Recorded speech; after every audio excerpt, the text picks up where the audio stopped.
Week 11. This is the 11th week. Normally your springtime sessions are only 10 weeks. You get an extra week with this guy.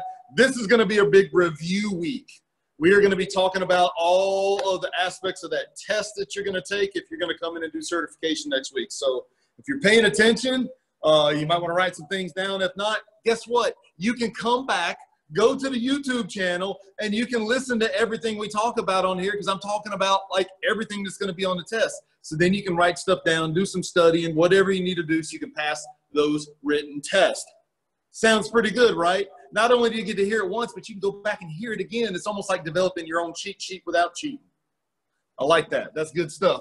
Okay, so last week we started talking about that golf ball. Remember, here's the shell of this old golf ball. And I had the inside of the ball in here this morning, and there were a bunch of little kids running around, and all of a sudden that ball went missing. So I cut a new one open and got the new ball out. Now, this is that tiny little ball that goes in the middle of this that they wrap with rubber bands. Pretty wild. This thing's filled with liquid. Some people used to say it's full of toxic acid, nuclear waste, whatever. It makes the ball go farther. Doesn't matter, but that's the beginnings of the golf ball right there, this little thing, and they wrap all the rubber bands around it. Now, on the ground here, I don't know if you can see the rubber bands. I've got them laid out there. That's the majority of the golf ball. Now, I could stretch these things out probably well over 100 yards if I wanted. I had a couple people here and it wasn't raining. We might have stretched it out all the way down the driving range just to see. It would have been a little bit of craziness. Okay, so the core value of today is all of them. The healthy habits of the day: energy, play, safety, vision, mind, and family. So those are our things we're going to talk about. We're going to get going here in just a second. But we want to talk about first is how can we get you better? How many of you want to be better at golf? I always want to get better. It's a never-ending pursuit. So when you go out to practice, I want you to practice some different things. I want you to practice hitting a golf ball and making it go different directions. I know sometimes we kind of make that happen anyway, but you don't have to swing super hard, but just try to make the club face point in different directions, and that's going to make the golf ball do different things. So if you can control where the golf ball goes, you can play golf anywhere. And then you can start swinging faster and faster and still trying to control it. So what I'm going to do is, first of all, we're going to talk about a little ping pong. Now, if you've played ping pong, and I'm going to tell you right now, I am bad at ping pong. I wish I was good at ping pong, but I am not good. Coach David, Mr. Daniel, they're really good. But one thing I do know about ping pong is this is the paddle here. That paddle's pointed kind of up right now, so that's going to hit the ball up. The paddle's pointed down, it's going to hit the ball down. If I pointed the paddle over to the right, that ball's going to go to the right. Point left, it's going to go left. So if I've got this straight line right here, see the line going right down through here, and I go straight back and straight through, I should hit this pretty straight. If I get a ping pong. Straight and came right back to me. But if I point it out to the right and I hit, you see that completely missed. It went over to the right a little bit. If I point it left and go straight down the line, it's going to go left. So where this points is going to control where the golf ball goes. I know some of you might be laughing like, wow, I could be Coach B at ping pong, and you're probably right. So over here, let's drop this down a little bit. All right, so we got us a little, golf club here. Now this is the same thing as the face of this right here. So if I wanted to hit this higher, it's already pointed up, but I can point it up even higher. That'll go straight up. If I want to hit it lower, I can lean it forward, hit it low. If I want to hit it left, I can turn it left. If I want to hit it right, I can turn it right. So I've got a little bit of a runway right here. So in order for me to hit it straight, I've got to swing the club and have it end up going right in between there. Now I know the golf club kind of goes around our body a little bit because we call this an arc, so it swings around our body, but we want to have it come right through this area, right towards our target. That's going to allow us to hit the ball pretty straight. So if I bring over this guy right here, and I swing this back and through, and hopefully it's going to go up in the air and go relatively straight. Now, where's my golf club? Hold on, I got to find my golf. Here's my golf club. There we go. Now we got a golf club. So what I'm going to do is I'm going to come over here. Now that I have this golf club, and I'm going to put a golf ball right here. And I'm going to swing the club so it goes right in between here. And the ball will hopefully go fly up in the air. Now that ball went up and it turned to the left. So that meant that my club face was turned a little to the left when I hit that golf ball. This time, what I would try to do is come through and make it point out to the right just a little bit at impact. Now it's pointing out to the right. Now the ball's going to go out and curve to the right.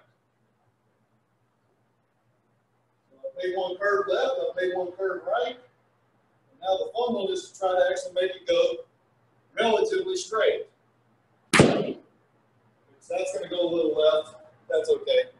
So you can see that the golf ball has gone out, and so that one went a little left. So it's your job to control where the golf ball goes. And you do that with how you kind of make the club face turn and what direction you swing it in. So these are things that we'll continue to work on as the longer you're in the program, and especially when you get up into that TIVA program. We're going to be talking about what makes the golf ball go where it goes, and we're going to get some crazy scientific stuff. So if you like engineering and some scientific stuff, math, we're going to get into all these things. You'll absolutely know why the golf ball goes where it goes. Now, here we go. We got to get ready. Got to get ready for this test. I want everybody to, when you show up, if you come out for certification, I want you passing the written test. Very important. Now remember, you still have to get signed up. In order for you to go to the birdie level, you have to have taken 2 seasons at par and passed all of the written test and the skills test of putting, chipping, approach, and drive, and played 1 9-hole round with a score of 72 or better. Okay, make sure you understand those things. So, all right, so I'm going to ask some questions. It's really loud in here because of the storm. I'll get a little closer so hopefully I can hear it. So make sure you raise your hand. And if you unmute yourself right now, just try to stay real quiet, but just answer the question as much as you can. What are the 3 sections of the First Tee Code of Conduct?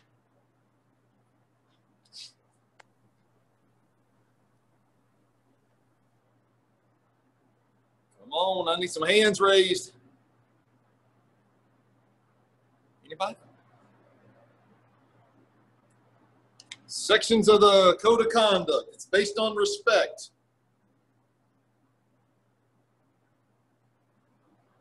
Yeah. Oh, heard somebody. We found one on Amazon when we were looking for Sheila one. Shout it out. I can find them, but not the one. Shoot, he's talking and I'm not paying attention.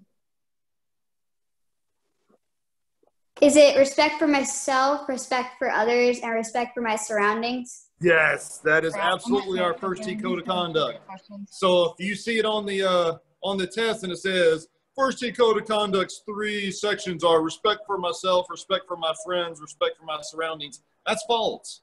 It's respect for myself, respect for others, respect for my surroundings. It's a trick question. Make sure you read the question in its entirety. Okay, what are the 4 R's in order?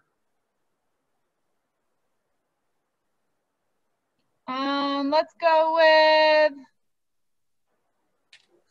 Alexis is the only one that has her hand raised again. Let's go with Robin. Robin Hofstad. That's Luke. Luke. All right, Luke. Play, relax, ready, redo. Play, relax, ready, redo, and that is the perfect order in which you're supposed to say them in. And Luke, stay on there. Let me ask you this. Do using the 4 R's help you stay cool and remember what you're doing well? Yes. Yes, they do. Yes, they do. So when we're out there playing golf, we remember what we do well. So even if we hit a bad shot, we remember what we do well and go back and replay the shot, get relaxed, get ready, and redo the shot. Really good there. All right. So all of these life skills that you've learned here, do we only use these at the golf course? Pete, No. No.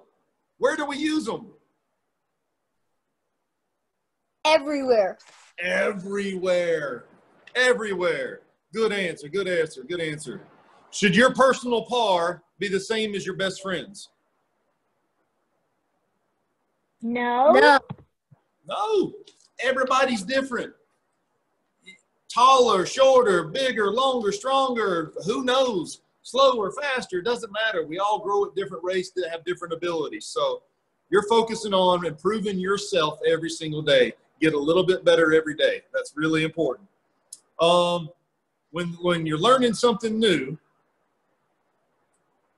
what are the 3 tips that you have to go by? You have to be blank. You have to be blank. And if you have trouble, you have to. 3 tips for having fun.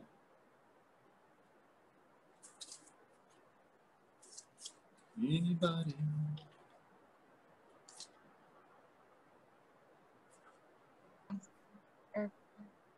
Anybody Know got 3 tips for having fun. You have to, let's see, I always thought of being, I'm at the doctor's office, a battery, and a question.